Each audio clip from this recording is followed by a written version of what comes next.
62세 박민선은 남편을 떠나보낸 지 3년 만에 재혼을 결심했다. 상대는 동창회에서 우연히 만난 65세 정수철이었다. 30년 만에 재회한 그는 사업가 출신답게 말도 세련되고 옷차림도 단정했다. 커피숍에서 처음 마주했을 때 그는 민선의 손을 잡으며 이렇게 말했다. 이제 남은 인생 혼자 사는 건 너무 외롭지 않냐고. 서로 의지하며 편하게 살고 싶다고 했다. 민선은 처음엔 조심스러웠다. 이혼한 전력이 있는 수철의 과거가 신경 쓰였기 때문이다. 하지만 수철은 자신 있게 말했다. 이혼은 성격 차이였을 뿐이고 전처와는 재산도 깔끔하게 정리했다고. 자식들도 이미 결혼해서 독립했고 본인은 빚 한 푼 없이 정리된 상태라고 강조했다. 민선이 가장 걸렸던 부분을 수철은 정확히 짚어 말했다. 이 나이에 거짓말할 이유가 뭐가 있겠냐고. 남은 인생 편하게 살려고 만나는 건데 서로를 속일 이유가 없지 않냐고 되물었다. 그 말은 민선의 마음을 완전히 열었다. 사실 맞는 말이었다. 20대도 아니고 60대 중반에 무슨 사기를 치겠는가. 게다가 수철은 민선의 자식들에게도 예의 바르게 인사했고 작은 선물까지 챙겨왔다. 민선의 딸은 어머니가 외로워하시는 것보다는 재혼이 낫다고 찬성했다. 아들은 좀 더 신중하자고 했지만 결국 어머니의 행복이 우선이라며 축복해 주었다. 재혼 준비는 순조로웠다. 수철은 작은 아파트를 가지고 있었고 민선도 남편이 남긴 집이 있었다. 두 사람은 수철의 아파트에서 함께 살기로 했고 민선의 집은 일단 비워두기로 했다. 결혼식은 간소하게 가족들만 모여서 치렀다. 수철은 그날 민선에게 약속했다. 앞으로는 서로에게 짐이 되지 말자고. 각자의 돈은 각자가 관리하되 생활비는 반반씩 내자고 제안했다. 민선은 그 말이 오히려 좋았다. 서로의 독립성을 존중하는 성숙한 관계라고 생각했다. 신혼의 시작은 평화로웠다. 수철은 아침마다 커피를 내려주었고 민선은 저녁 식사를 챙겼다. 두 사람은 가끔 등산을 가거나 영화를 보며 시간을 보냈다. 민선은 이런 생각을 했다. 역시 재혼을 잘했구나. 혼자 사는 것보다 훨씬 낫다고. 수철 역시 다정했다. 민선의 손을 잡고 산책을 나가고 기념일에는 작은 선물을 챙겨주었다. 민선은 행복했다. 아니 행복하다고 믿었다. 하지만 재혼 3개월째 미세한 균열이 시작됐다. 수철이 갑자기 돈 이야기를 꺼냈다. 생활비 계좌에 돈을 좀 더 넣어달라는 것이었다. 이유를 물으니 요즘 물가가 너무 올라서 턱없이 부족하다고 했다. 민선은 이상하다고 느꼈다. 두 사람이 사치스럽게 사는 것도 아닌데 왜 돈이 부족할까?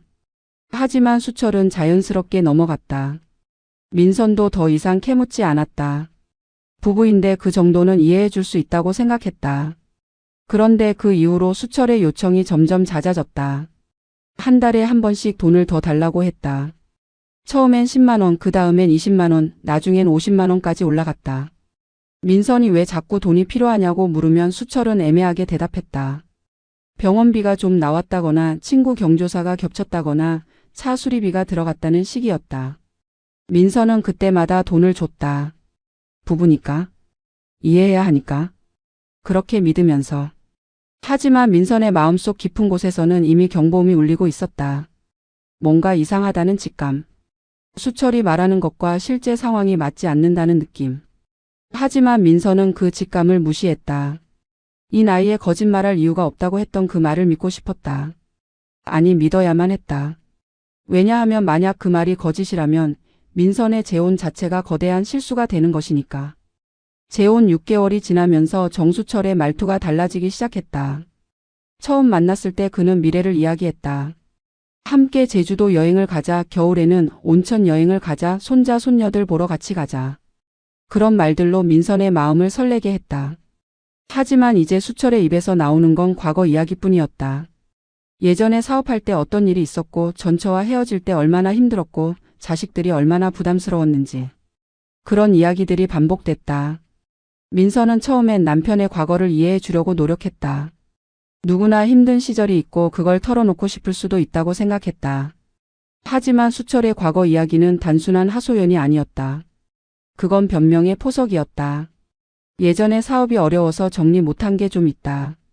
이혼 과정에서 빚을 떠안게 됐다. 자식들이 독립할 때 도움을 많이 줘서 여유가 없다. 그런 말들이 조금씩 흘러나오기 시작했다. 민선이 구체적으로 물으면 수철은 애매하게 얼버무렸다. 대충 얼마나 되냐고 물으면 많지 않다고 했다. 언제까지 갚아야 하냐고 물으면 곧 정리된다고 했다. 누구에게 빚을 졌냐고 물으면 은행이랑 지인 몇 명이라고 했다. 하지만 정확한 숫자는 절대 말하지 않았다. 민선은 답답했다. 부부인데 왜 숨기냐고 물으면 수철은 오히려 화를 냈다. 걱정시키고 싶지 않아서 말 안 한 건데 왜 자꾸 캐묻냐고 대래 따졌다. 그러면서 수철은 교묘하게 민선에게 죄책감을 심었다. 자기는 민선 때문에 재혼한 거라고. 혼자 살기 외로워서 어쩔 수 없이 결혼한 건데 이제 와서 돈 문제로 스트레스 주지 말라고 했다. 민선은 할 말을 잃었다. 어느새 자신이 가해자가 되어 있었다. 남편의 과거를 캐묻는 나쁜 아내로 전락해 있었다. 수철은 그렇게 대화의 주도권을 완전히 장악했다. 민선은 자신의 자식들에게도 이 사실을 말하지 못했다. 딸에게 말하면 걱정할 것이고 아들에게 말하면 당장 이혼하라고 할 게 뻔했다. 무엇보다 민선 스스로가 인정하기 싫었다. 자신이 잘못된 선택을 했다는 걸. 이 나이에 또 실패했다는 걸. 그래서 민선은 침묵했다. 수철의 변명을 듣고 돈을 주고 아무렇지 않은 척했다. 어느 날 저녁 수철이 또 돈을 달라고 했다. 이번엔 100만 원이었다. 민선이 이유를 묻자 수철은 짜증 섞인 목소리로 대답했다. 카드값이 좀 밀렸다고. 이번 달만 좀 도와달라고. 다음 달엔 연금 나오면 갚겠다고 했다. 하지만 민선은 알고 있었다. 지난달에도 같은 말을 했다는 걸. 지지난달에도 같은 약속을 했다는 걸. 수철은 갚지 않았다. 아니, 갚을 생각 자체가 없었다. 민선은 그날 밤 잠을 이루지 못했다. 옆에서 코를 골며 자는 수철을 보면서 낯선 감정이 밀려왔다. 분노도 아니고 슬픔도 아닌 차갑고 서늘한 감정. 배신감이었다. 민선은 깨달았다. 수철에게 재혼은 새로운 시작이 아니라 문제의 연장이었다는 것을. 민선은 동반자가 아니라 수철의 과거를 메꿔줄 도구였다는 것을. 다음 날 아침 수철은 아무 일 없다는 듯이 커피를 내려주었다. 민선에게 웃으며 오늘 날씨가 좋으니 산책 갈까 물었다. 민선은 고개를 저었다. 그리고 조용히 말했다. 통장 거래 내역 좀 보여달라고. 수철의 얼굴이 굳었다. 왜 그러냐고 부부인데 서로 믿어야 하지 않냐고 되물었다. 민선은 대답하지 않았다. 그저 차갑게 수철을 바라볼 뿐이었다. 그 시선 속에는 이미 모든 것을 알고 있다는 확신이 담겨 있었다. 박민선은 남편 정수철의 통장을 확인하는 순간 세상이 무너지는 느낌을 받았다. 거래 내역은 완전히 엉망이었다. 입금보다 출금이 압도적으로 많았고 마이너스 통장은 한도가 거의 찼으며 신용카드는 3개나 돌려막기 중이었다. 민선이 지난 6개월간 생활비 명목으로 넣어준 돈은 단 한 푼도 생활비로 쓰이지 않았다. 전부 빚을 메우는 데 사용됐다. 연체 이자, 카드 최소 결제 금액, 개인 채무 변제. 민선의 돈은 수철의 구멍난 주머니로 들어가 순식간에 증발해버렸다. 더 충격적인 건 빚의 규모였다. 수철이 말한 적은 금액이 아니었다. 은행 대출만 5천만 원이 넘었고 카드 빚은 2천만 원을 훌쩍 넘었다. 거기에 지인들에게 빌린 돈까지 합치면 거의 억 단위에 가까웠다. 민선은 손이 떨렸다. 이게 대체 뭐냐고 소리쳤다. 수철은 눈을 내리깔고 변명하기 시작했다. 사업 정리하면서 어쩔 수 없이 생긴 거라고. 이혼 과정에서 전처에게 재산을 다 빼앗겨서 이렇게 됐다고. 자식들 결혼 자금 대느라 빚을 질 수밖에 없었다고 늘어놓았다. 하지만 민선은 더 이상 속지 않았다. 거래 내역을 자세히 보니 사업이나 자식과는 무관한 지출이 수두룩했다. 골프장 이용료, 고급 음식점 결제, 술집 계산. 수철은 민선에게는 검소하게 살자고 하면서 혼자서는 호화롭게 돈을 쓰고 있었다. 민선은 소름이 돋았다. 이 사람은 처음부터 나를 속일 생각이었구나. 재혼은 사랑이 아니라 자금줄을 확보하기 위한 계획이었구나. 민선은 냉정하게 물었다. 언제부터 이럴 생각이었냐고. 처음 만났을 때부터 계획했던 거냐고. 수철은 발뺌했다. 절대 아니라고 진심으로 민선을 좋아해서 재혼한 거라고 강변했다. 하지만 그 말에는 전혀 힘이 없었다. 수철의 눈은 민선을 피했고 목소리는 떨렸다. 민선은 확신했다. 이 사람은 거짓말쟁이다. 처음부터 끝까지 전부 거짓말이었다. 더 끔찍한 사실은 민선의 집까지 노리고 있었다는 점이었다. 수철은 은근슬쩍 민선의 집을 담보로 대출을 받자고 제안했었다. 어차피 비워둔 집인데 조금만 활용하면 여유 자금이 생긴다고 꼬드겼다. 다행히 민선이 거절했지만 만약 동의했다면 민선의 집까지 날아갔을 것이다. 수철은 민선을 사랑한 게 아니라 민선의 자산을 사랑한 것이었다. 민선은 지난 6개월을 되돌아봤다. 수철이 다정하게 손을 잡아줄 때마다, 커피를 내려줄 때마다, 선물을 건넬 때마다 전부 계산된 행동이었다. 민선의 경계심을 풀고 지갑을 열게 만들기 위한 연기였다. 민선은 그 연기에 완벽하게 속았다. 이 나이에 거짓말할 이유가 없다는 말을 철석같이 믿었다. 하지만 진실은 정반대였다. 이 나이이기 때문에 오히려 더 교묘하게 거짓말할 수 있었다. 세월이 준 신뢰를 무기로 삼아 상대를 속이는 것, 그게 수철의 방식이었다. 민선은 통장을 덮고 수철을 똑바로 쳐다봤다. 수철은 여전히 변명을 늘어놓고 있었다. 이해해달라고 조금만 참아달라고 곧 다 정리된다고 빌었다. 하지만 민선은 이미 마음의 문을 닫았다. 이 사람과는 더 이상 함께할 수 없다. 민선은 그 순간 결심했다. 이혼할 것이다. 그리고 그 전에 모든 것을 정리할 것이다. 수철이 더 이상 민선을 이용하지 못하도록 완벽하게 관계를 끊어낼 것이다. 박민선이 정수철의 빚을 알게 된 직후 수철은 단 한 번 사과했다. 울먹이는 목소리로 미안하다고 숨기려던 건 아니었다고, 걱정시키고 싶지 않았다고 말했다. 민선은 그 사과를 받아들일까 고민했다. 사람이 완벽할 수는 없고 실수도 할 수 있다고 생각했다. 하지만 그 고민은 3일을 넘기지 못했다. 왜냐하면 수철의 태도가 순식간에 바뀌었기 때문이다. 사과 이후 수철은 마치 용서받은 것처럼 행동했다. 민선이 여전히 분노하고 있다는 사실을 완전히 무시했다. 오히려 민선에게 빨리 정리하자고 재촉했다. 부부면 이런 일도 넘어갈 수 있어야 한다고 말했다. 민선이 할 말을 잃고 있을 때 수철은 한술 더 떴다. 내가 빚이 있는 건 사실이지만 당신도 나한테 기대고 사는 거 아니냐고 대래 따졌다. 민선은 기가 막혔다. 자신은 수철에게 단 한 푼도 기대지 않았다. 오히려 자기 돈으로 수철의 빚을 메워주고 있었다. 그런데 도리어 기댄다니.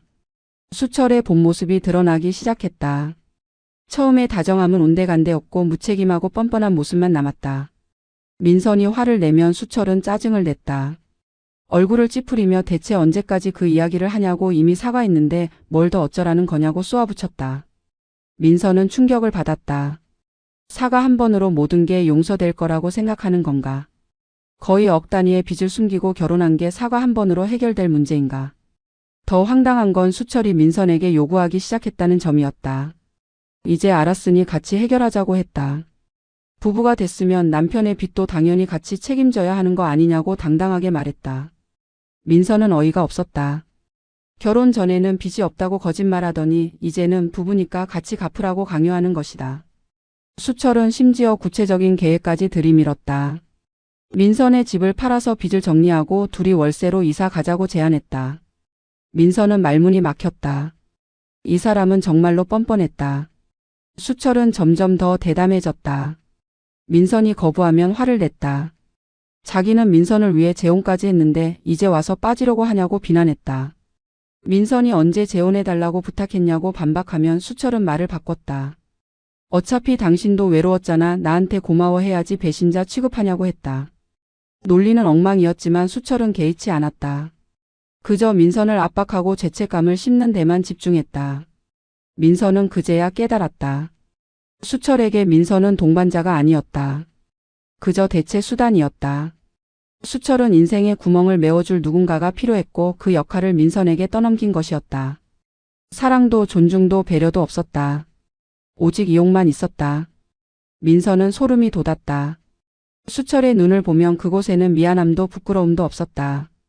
오히려 당연하다는 듯한 표정만 가득했다. 어느 날 저녁 수철이 다시 돈을 요구했다. 이번엔 200만 원이었다. 민선이 거부하자 수철은 폭발했다. 소리를 지르며 부부가 이래도 되냐고 이기적이라고 욕했다. 민선은 조용히 수철을 바라봤다. 그리고 차갑게 말했다. 우리는 이제 부부가 아니라고. 수철은 당황했다. 무슨 소리냐고. 결혼했는데 무슨 부부가 아니냐고 되물었다. 민선은 대답하지 않았다. 그저 방으로 들어가 문을 잠갔다. 그날 밤부터 민선은 수철과 같은 방을 쓰지 않았다. 그게 민선이 선택한 첫 번째 선이었다. 박민선이 정수철과의 갈등을 겪고 있을 무렵 뜻밖의 방문객이 찾아왔다. 수철의 장남 정우진과 차남 정우혁이었다. 민선은 처음 보는 얼굴이었다. 재혼 당시에도 수철의 자식들은 참석하지 않았다. 수철은 자식들이 바빠서 못 온다고 둘러댔지만 사실은 재혼 자체를 반대했기 때문이었다. 하지만 이제 그 자식들이 직접 찾아온 것이다. 민선은 불길한 예감이 들었다. 우진과 우혁은 정중했다. 먼저 인사를 건네고 어머니라고 부르며 존댓말을 사용했다. 하지만 그 정중함 뒤에는 분명한 목적이 숨어 있었다. 우진이 입을 열었다. 아버지의 빚 문제를 알게 됐다고 가족이 힘을 모아서 해결해야 한다고 말했다. 민선은 조심스럽게 물었다. 그럼 아들들이 책임지겠다는 건가? 우진은 애매하게 웃으며 대답했다. 물론 저희도 도울 겁니다. 하지만 어머니께서도 이해해 주셔야죠. 그 말의 의미는 명확했다. 자식들은 일부만 부담하고 나머지는 민선이 떠안으라는 것이었다. 우혁이 거들었다. 어차피 부부가 됐으면 한 가족 아니냐고 아버지가 힘들 때 도와주는 게 당연한 거 아니냐고 말했다. 민선은 기가 막혔다. 재혼 전에는 반대하더니 이제는 가족이라며 책임을 떠넘기는 것이다. 민선은 냉정하게 따졌다. 당신들 아버지가 재혼하기 전에 빚이 있다는 걸 알았느냐고. 우진은 눈을 피하며 대답했다.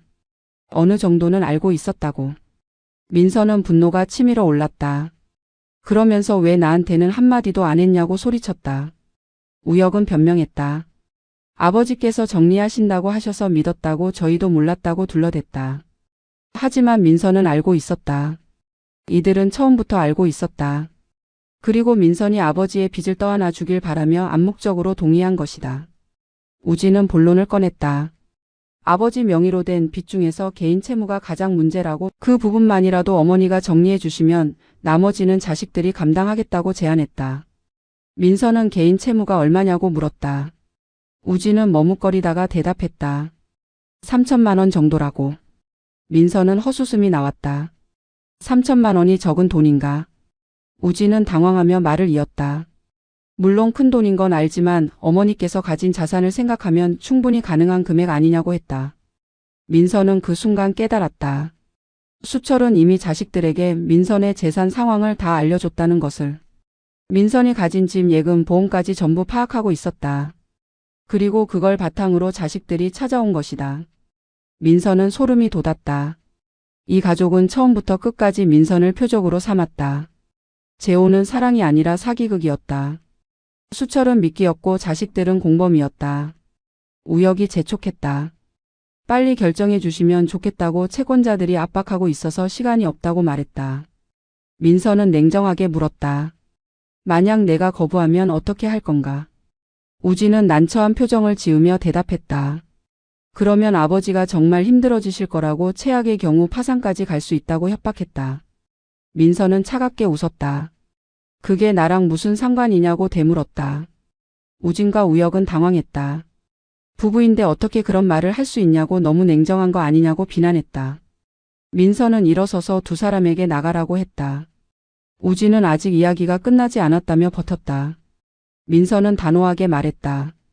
더 이상 할 이야기가 없다고 당장 나가지 않으면 경찰을 부르겠다고 선언했다. 우혁이 흥분했다. 어른이 이러시면 안 된다고 가족인데 이렇게까지 할 수 있냐고 소리쳤다. 민선은 조용히 대답했다. 나는 당신들 가족이 아니라고. 그리고 앞으로도 절대 가족이 될 생각이 없다고 못 박았다. 우진과 우혁은 결국 물러갔다.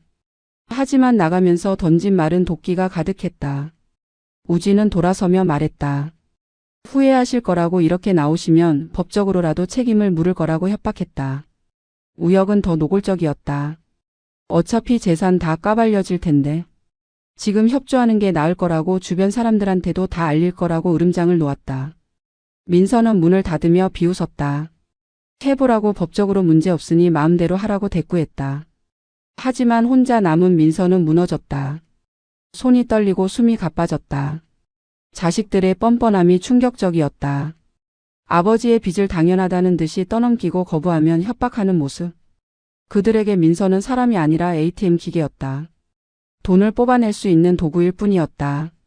민서는 그날 밤 잠들지 못했다. 이 상황을 어떻게 해결해야 할지 막막했다. 하지만 한 가지는 확실했다. 절대로 이 가족에게 굴복하지 않겠다는 것. 민서는 그날부터 본격적인 대응을 준비하기 시작했다. 박민서는 정수철의 자식들이 찾아온 그날 밤 예상과 다른 선택을 했다. 화를 내지도 울지도 따지지도 않았다. 대신 조용히 책상 앞에 앉아서 노트를 펼쳤다. 그리고 지난 몇 개월간의 모든 것을 기록하기 시작했다. 수철이 돈을 요구한 날짜, 금액, 이유, 그때 한 말. 통장 거래 내역, 빚의 규모, 채권자 명단. 자식들이 방문한 날짜, 요구사항, 협박 내용. 모든 것을 빠짐없이 정리했다. 민서는 감정을 배제하고 철저하게 사실만 기록했다. 이건 싸움이 아니라 전쟁이었다. 감정적으로 대응하면 질 수밖에 없었다. 수철과 그의 자식들은 이미 민선을 궁지에 몰아넣을 준비를 마쳤다. 민선도 똑같이 준비해야 했다. 아니, 그들보다 더 철저하게 준비해야 했다. 민선은 밤새 자료를 정리했다. 통장 사본, 카드 명세서, 문자 메시지, 통화 녹음까지. 증거를 확보하는 데 집중했다. 다음 날 아침 수철은 민선이 달라진 걸 눈치챘다. 민선은 평소처럼 아침 식사를 준비하지 않았다. 인사도 하지 않았고 눈도 마주치지 않았다. 수철이 뭐 하냐고 물었지만 민선은 대답하지 않았다. 그저 자기 일을 할 뿐이었다. 수철은 불안해했다. 자식들이 다녀간 이후로 민선의 분위기가 심상치 않았다. 하지만 수철은 여전히 민선을 얕잡아봤다. 시간이 지나면 풀릴 거라고, 결국 자기 말을 들을 거라고 착각했다. 민선은 그날부터 체계적으로 움직였다. 먼저 자신의 재산을 보호하는 작업에 들어갔다. 은행을 방문해서 모든 통장의 비밀번호를 변경했다. 수철과의 공동 명의는 일체 없었지만 혹시 모를 상황에 대비했다. 보험 수익자도 자식들로 다시 변경했다. 집 등기부등본을 확인하고 혹시라도 수철이 몰래 근저당을 설정하지 않았는지 점검했다. 다행히 아무 문제가 없었다. 민선은 안도했다. 다음으로 민선은 법률 상담을 받으러 갔다. 변호사는 민선의 상황을 듣고 명확하게 정리해줬다. 재혼 전에 발생한 배우자의 빚은 배우자에게 책임이 없다고. 재혼 후에 생긴 빚도 민선이 보증을 서거나 동의하지 않는 한 책임지지 않아도 된다고 설명했다. 민선은 그제야 숨통이 트였다. 자신은 법적으로 아무 책임이 없었다. 수철과 그의 자식들이 아무리 압박해도 민선은 한 푼도 줄 의무가 없었다. 변호사는 이혼 절차도 안내해줬다. 배우자의 사기적 결혼은 이혼 사유가 된다고, 재산도 숨긴 채 결혼했다면 혼인 무효 사유도 될 수 있다고 말했다. 민선은 모든 자료를 변호사에게 넘겼다. 변호사는 증거가 충분하다며 이혼 소송에서 유리할 거라고 확신했다. 민선은 즉시 이혼 절차를 밟기로 결정했다. 더 이상 수철과 한 지붕 아래 있고 싶지 않았다. 민선은 집으로 돌아와 짐을 쌌다. 당장 나갈 곳은 정해지지 않았지만 일단 나가기로 했다. 딸에게 연락해서 잠시 신세를 지겠다고 말했다. 딸은 놀라며 무슨 일이냐고 물었다. 민선은 간단하게 설명했다. 재혼 상대가 사기꾼이었다고 이혼할 거라고 밝혔다. 딸은 당장 오라며 민선을 받아줬다. 민선은 짐을 정리하며 마음이 편해지는 걸 느꼈다. 드디어 이 악몽에서 벗어날 수 있다는 안도감이 밀려왔다. 수철이 퇴근하고 돌아왔을 때 민선은 이미 짐을 다 쌌다. 수철은 당황했다. 뭐 하는 거냐고, 어디 가냐고 다그쳤다. 민선은 차갑게 대답했다. 나간다고, 이혼 소송 준비하라고 통보했다. 수철은 발끈했다. 이혼은 무슨 이혼이냐고, 부부가 이렇게 쉽게 헤어질 수 있냐고 소리쳤다. 민선은 웃었다. 부부라는 말을 꺼내지 말라고, 우리는 처음부터 부부가 아니었다고 쏘아붙였다. 수철은 민선을 붙잡으려 했다. 하지만 민선은 단호했다. 손대지 말라고 경고했다. 만약 손이라도 대면 폭행죄로 고소하겠다고 선언했다. 수철은 물러섰다. 민선은 짐을 들고 집을 나섰다. 뒤돌아보지 않았다. 그 순간 민선은 확신했다. 이제 시작이라고. 진짜 싸움은 지금부터라고. 그리고 민선은 절대 지지 않을 거라고 다짐했다. 박민선이 집을 나온 후 가장 먼저 한 일은 돈을 끊는 게 아니었다. 그보다 먼저 관계를 끊었다. 수철에게 더 이상 민선의 일상을 알려주지 않았다. 어디 가는지 누구를 만나는지 뭘 하는지 일체 공유하지 않았다. 수철이 문자를 보내도 일십했다. 전화가 와도 받지 않았다. 수철은 처음엔 화를 냈다. 왜 연락을 안 받냐고 부부인데 이럴 수 있냐고 따졌다. 하지만 민서는 꿈쩍하지 않았다. 민서는 수철과의 모든 접점을 차단했다. SNS에서 차단했고 공동으로 아는 지인들에게도 연락을 끊었다. 가족 모임에도 일절 참석하지 않았다. 수철의 친척 경조사가 있어도 가지 않았다. 수철은 당황했다. 주변 사람들이 민선이 왜 안 오냐고 물으면 수철은 아프다거나 바쁘다고 둘러댔다. 하지만 사람들은 눈치챘다. 뭔가 문제가 있다는 걸. 수철은 체면이 구겨졌다. 민선의 자식들도 수철과의 연락을 끊었다. 딸은 어머니 편이 확고했다. 수철이 연락해도 무시했고 찾아와도 문전박대했다. 아들도 마찬가지였다. 처음에는 중재하려고 했지만 수철의 사기 행각을 알고 나서는 완전히 등을 돌렸다. 수철은 고립됐다. 민선과의 관계가 끊어지자 민선 주변의 모든 관계도 동시에 끊어진 것이다. 수철은 그제야 민선이 얼마나 중요한 연결고리였는지 깨달았다. 수철은 민선에게 연락을 시도했다. 사과하겠다고 다시 이야기해보자고 애원했다. 하지만 민선은 변호사를 통해서만 연락하라고 못 박았다. 개인적인 접촉은 일체 거부했다. 수철은 발악했다. 민선의 집 앞에서 기다리기도 하고 딸의 집 앞까지 찾아갔다. 하지만 민선은 절대 만나주지 않았다. 딸은 경찰에 신고하겠다고 경고했고 수철은 물러날 수밖에 없었다. 민선은 철저했다. 수철과 관련된 모든 흔적을 지웠다. 함께 찍은 사진을 삭제했고 선물로 받은 물건들도 전부 버렸다. 수철의 연락처도 차단했다. 심지어 수철이 자주 가던 장소도 피했다. 수철과 마주칠 가능성을 완전히 차단한 것이다. 민선은 수철의 존재 자체를 지워버리고 있었다. 수철은 점점 더 초조해졌다. 민선이 없으니 생활이 무너지기 시작했다. 민선이 챙겨주던 집안일, 식사, 생활비 관리. 모든 게 엉망이 됐다. 수철은 혼자서는 아무것도 제대로 하지 못했다. 빨래는 쌓였고 설거지는 방치됐고 냉장고는 텅 비었다. 수철은 그제야 깨달았다. 민선이 얼마나 많은 것을 해줬는지.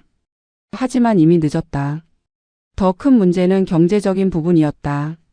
민선이 떠나자 수철의 돈줄이 완전히 끊겼다. 카드 돌려막기는 한계에 도달했고 연체는 계속 쌓였다. 수철은 다른 곳에서 돈을 빌리려 했지만 신용이 바닥이었다. 은행은 문전박대했고 지인들도 더 이상 빌려주지 않았다.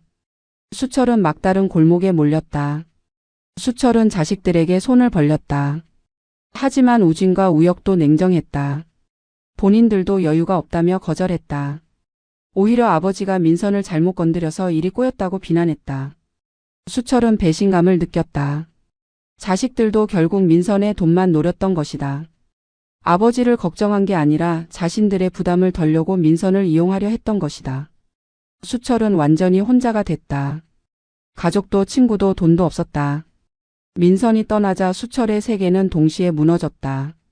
하지만 수철은 여전히 깨닫지 못했다. 민선이 왜 떠났는지, 자신이 무엇을 잘못했는지. 수철은 그저 민선을 원망할 뿐이었다. 그렇게 수철은 스스로 만든 지옥 속에서 허우적거리기 시작했다. 한 달이 지나고 정수철은 결국 박민선에게 다시 연락했다. 이번에는 애원조였다. 정말 막막하다고 이번 달 카드값을 못 갚으면 신용불량자가 된다고 울먹였다. 그러면서 딱 이번 달만 단 한 번만 도와달라고 빌었다. 500만 원만 빌려달라고 꼭 갚겠다고 약속했다. 민선은 문자를 읽고 피식 웃었다. 예상했던 시나리오였다. 수철은 결국 다시 돌아올 수밖에 없었다. 민선은 답장을 보냈다. 하지만 예상과 달랐다. 돈을 주겠다는 말도 거절한다는 말도 아니었다. 민선은 이렇게 썼다. 그건 당신 자식들이 책임질 일이에요. 당신 빚은 당신이 만든 거니까 당신 자식들이 해결해야죠. 나는 아무 상관없는 사람입니다. 짧고 명확한 메시지였다. 수철은 당황했다. 뭐라고 답해야 할지 몰랐다. 수철은 다시 문자를 보냈다. 자식들은 여유가 없다고 본인들 생활도 빠듯하다고 변명했다. 그러면서 부부인데 어떻게 이럴 수 있냐고 따졌다. 민선은 냉정하게 답했다. 우리는 이미 별거 중이고 이혼 소송 진행 중입니다. 부부가 아니에요. 그러니 당신 자식들한테 연락하세요. 수철은 절망했다. 민서는 더 이상 물러설 구석이 없었다. 수철은 어쩔 수 없이 자식들에게 연락했다. 우진과 우혁은 처음엔 핑계를 댔다. 돈이 없다고 지금은 여유가 없다고 둘러댔다. 하지만 수철은 다그쳤다. 아버지가 신용불량자 되는 걸 두고 볼 거냐고 그럼 너희들도 피해본다고 협박했다. 우진과 우혁은 마지못해 각자 100만 원씩 냈다. 하지만 그걸로는 턱없이 부족했다. 수철은 다시 민선에게 연락했다. 300만 원만 더 필요하다고 애원했다. 민선은 이번에도 같은 답을 보냈다. 자식들에게 요청하라고. 내 책임이 아니라고. 수철은 화가 났다. 그동안 자기가 얼마나 잘해줬는데 이제 와서 이러냐고 비난했다. 민선은 비웃었다. 잘해줬다는 게 뭐냐고 거짓말하고 돈 뜯어낸 게 잘해준 거냐고 되물었다. 수철은 할 말을 잃었다. 결국 수철은 자식들에게 다시 손을 벌렸다.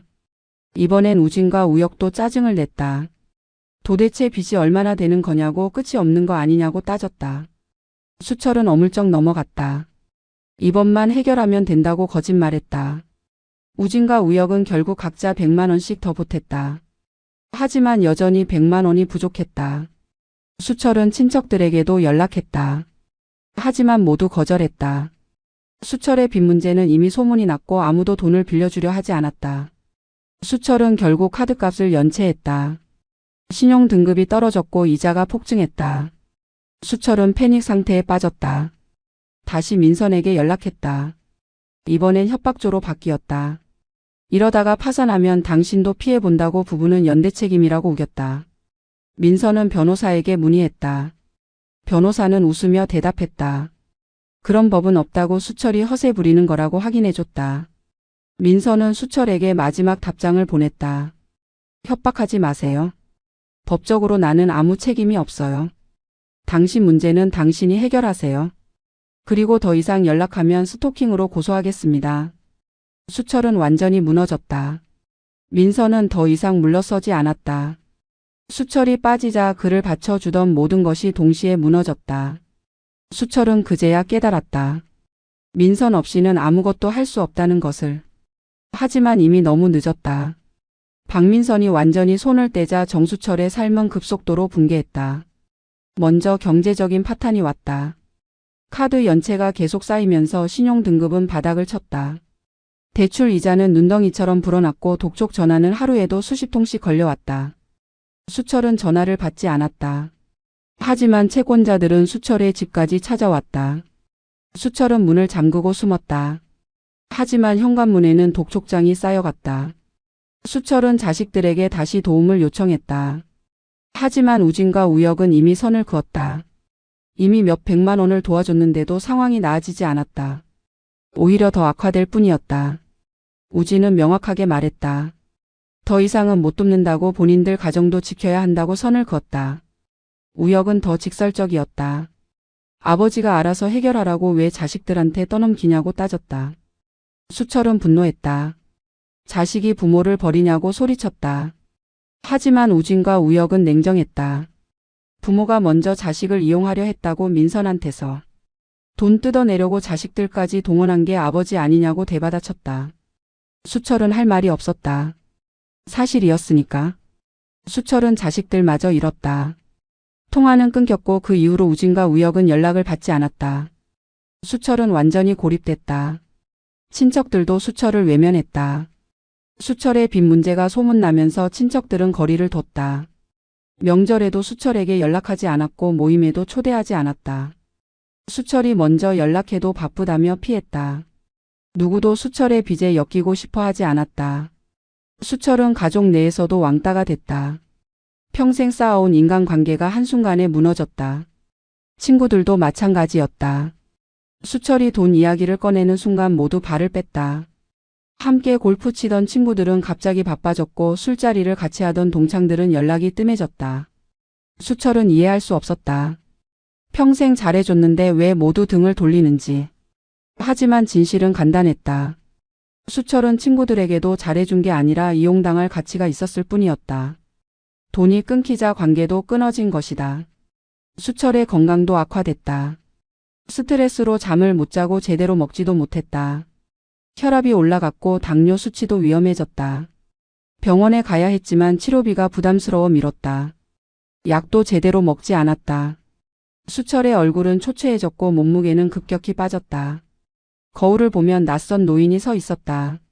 수철은 자신이 늙었다는 걸 처음으로 실감했다. 가장 고통스러운 건 외로움이었다. 집에 혼자 있으면 적막감이 엄습했다. TV를 틀어도 음악을 들어도 공허함은 채워지지 않았다. 수철은 그제야 깨달았다. 민선이 얼마나 큰 존재였는지. 민선이 있을 때는 집이 살아 있었다. 식사 소리, 빨래 돌아가는 소리, 대화하는 소리. 그 모든 것들이 집을 채웠다. 하지만 이제 집은 무덤처럼 조용했다. 수철은 무덤 속에서 혼자 살고 있었다. 수철은 민선에게 다시 연락을 시도했다. 이번엔 사과가 아니라 애원이었다. 돌아와 달라고, 다시 기회를 달라고 빌었다. 빚은 본인이 다 해결하겠다고, 민선한테는 절대 피해 주지 않겠다고 약속했다. 하지만 민선은 답장조차 하지 않았다. 수철의 문자는 일십됐고 전화는 차단됐다. 수철은 절망했다. 민선은 정말로 끝까지 돌아오지 않을 것이다. 어느 날 밤 수철은 술에 취해 민선의 딸에게 전화를 걸었다. 어머니를 만나게 해달라고 직접 무릎 꿇고 사과하겠다고 울부짖었다. 하지만 민선의 딸은 차갑게 대답했다. 어머니는 당신을 만날 생각이 없다고, 다시는 연락하지 말라고 경고했다. 수철이 계속 매달리자 딸은 전화를 끊었다. 그리고 수철의 번호를 차단했다. 수철은 바닥에 주저앉았다. 모든 것이 끝났다. 수철은 그날 밤 처음으로 울었다. 분노도 억울함도 아닌 순수한 절망의 눈물이었다. 자신의 어리석음을, 탐욕을, 거짓말을 후회했다. 하지만 이미 늦었다. 민선은 돌아오지 않을 것이고 자식들도 등을 돌렸고 친구들도 떠났다. 수철은 완전히 혼자가 됐다. 자신이 만든 빚더미 위에서, 텅 빈 집에서, 아무도 없는 세상에서. 수철은 그렇게 스스로 만든 지옥 속에서 허우적거렸다. 그러면서도 수철은 끝까지 깨닫지 못했다. 자신이 민선에게 무엇을 잘못했는지, 왜 모든 것을 잃었는지. 수철은 여전히 자신이 피해자라고 생각했다. 민선이 너무 냉정했다고, 자식들이 배은망덕하다고, 세상이 불공평하다고 원망했다. 하지만 진실은 달랐다. 수철은 가해자였고 사기꾼이었고 거짓말쟁이였다. 그리고 그 대가를 치르고 있는 것뿐이었다. 이혼 소송은 생각보다 빨리 끝났다. 정수철은 변호사를 선임할 돈이 없어서 혼자 법정에 섰다. 반면 박민선은 유능한 변호사를 고용했고 완벽한 증거 자료를 준비했다. 수철의 거짓말, 빚 은폐, 사기적 결혼. 모든 것이 명확하게 입증됐다. 판사는 민선의 손을 들어줬다. 이혼은 수철의 귀책 사유로 인정됐고 민선은 단 한 푼의 재산도 나눠줄 필요가 없었다. 수철은 법정에서 마지막으로 민선에게 말을 걸었다. 정말 이렇게 끝낼 거냐고, 그동안의 시간이 아무 의미도 없었냐고 물었다. 민선은 차갑게 대답했다. 처음부터 의미 같은 건 없었다고. 당신이 만든 거짓말 속에서 내가 혼자 착각했을 뿐이라고 말했다. 수철은 할 말을 잃었다. 민선은 돌아서서 법정을 나갔다. 뒤돌아보지 않았다. 수철은 그 뒷모습을 바라보며 모든 것이 끝났다는 걸 실감했다. 이혼 후 민선의 삶은 완전히 달라졌다. 먼저 자신의 집으로 돌아갔다. 수철과 함께 살던 아파트는 발도 들여놓지 않았다. 집은 그대로였다. 민선의 물건들, 민선의 공간, 민선의 시간. 모든 것이 온전히 민선의 것이었다. 민선은 집을 청소하고 새 커튼을 달고 꽃을 샀다. 집이 다시 살아났다. 민선도 함께 살아났다. 민선은 자신의 돈을 되찾았다. 수철에게 빼앗긴 돈은 돌려받을 수 없었지만 더 이상 빠져나갈 일도 없었다. 민선은 통장을 확인하며 안도했다. 이 돈은 이제 오롯이 민선의 것이었다. 아무도 손댈 수 없었다. 민선은 그 돈으로 여행을 계획했다. 혼자서 자유롭게 가고 싶은 곳으로. 수철과 함께였다면 절대 할 수 없었던 일이었다. 민선은 자신의 시간도 되찾았다. 더 이상 수철의 눈치를 볼 필요가 없었다. 친구들을 만나고 취미생활을 하고 책을 읽었다. 하고 싶었던 모든 것을 했다. 민선은 웃음을 되찾았다. 진짜 웃음이었다. 수철과 함께 있을 때의 억지 미소가 아니라 마음 깊은 곳에서 우러나오는 진짜 웃음이었다. 민선은 행복했다. 가장 중요한 건 민선이 자신의 선택권을 되찾았다는 것이었다. 이제 민선의 삶은 민선이 결정했다. 아침에 일어나는 시간, 먹는 음식, 만나는 사람, 쓰는 돈. 모든 것이 민선의 선택이었다. 수철이라는 변수는 완전히 사라졌다. 민선은 자유로워졌다. 진정한 의미의 자유를 맛봤다. 반면 수철의 삶은 계속 추락했다. 빚은 해결되지 않았고 건강은 더 나빠졌고 외로움은 깊어졌다. 수철은 작은 원룸으로 이사했다. 살던 아파트도 결국 경매로 넘어갔다. 수철은 최소한의 집만 챙겨서 초라한 방으로 들어갔다. 창문도 작고 햇빛도 들지 않는 방이었다. 수철은 그 방에서 혼자 늙어갔다. 수철은 가끔 민선을 떠올렸다. 민선이 지금 뭘 하고 있을까? 행복할까? 자신을 원망하고 있을까? 수철은 궁금했다. 하지만 알 수 없었다. 민선은 수철의 삶에서 완전히 사라졌다. SNS에서도 지인들을 통해서도 어떤 경로로도 민선의 소식을 들을 수 없었다. 민선은 수철을 완벽하게 지워버렸다. 어느 날 수철은 우연히 민선을 목격했다. 길을 걷다가 카페 창문 너머로 민선이 보였다. 친구들과 함께 차를 마시며 웃고 있었다. 밝은 얼굴이었다. 수철과 함께 있을 때보다 훨씬 더 밝았다. 수철은 얼어붙었다. 민선은 행복해 보였다. 수철 없이 훨씬 더 행복해 보였다. 수철은 그제야 깨달았다. 민선에게 자신은 필요 없는 존재였다는 것을. 수철은 카페로 들어갈 용기가 나지 않았다. 그저 창문 밖에서 민선을 바라볼 뿐이었다. 민선은 수철을 보지 못했다. 아니, 봤어도 신경 쓰지 않았을 것이다. 수철은 더 이상 민선의 인생에 존재하지 않았다. 수철은 발길을 돌렸다. 텅 빈 원룸으로 돌아갔다. 그리고 그날 밤 깨달았다. 자신은 버림받은 게 아니라 선택받지 못한 것이라는 걸. 민선은 수철을 버린 게 아니었다. 그저 선택하지 않았을 뿐이었다.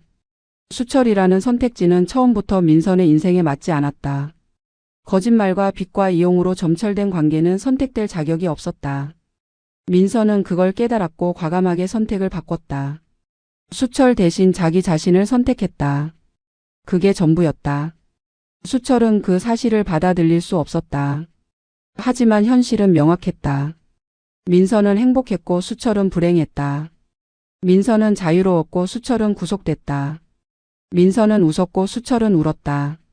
이것이 수철이 치러야 할 대가였다. 사랑을 이용했고 신뢰를 배신했고 관계를 짓밟았던 대가. 그리고 그 대가는 상상보다 훨씬 더 잔인했다. 수철은 원룸 창문으로 밤하늘을 바라봤다. 별이 보이지 않았다. 도심의 불빛이 별을 가렸다. 수철의 인생도 그랬다. 탐욕이라는 불빛이 진짜 소중한 것들을 가렸다. 그리고 이제 수철은 어둠 속에 홀로 남았다. 별도 빛도 희망도 없는 어둠 속에서. 수철은 그렇게 자신이 만든 어둠 속에서 늙어갔다. 끝까지 깨닫지 못한 채로.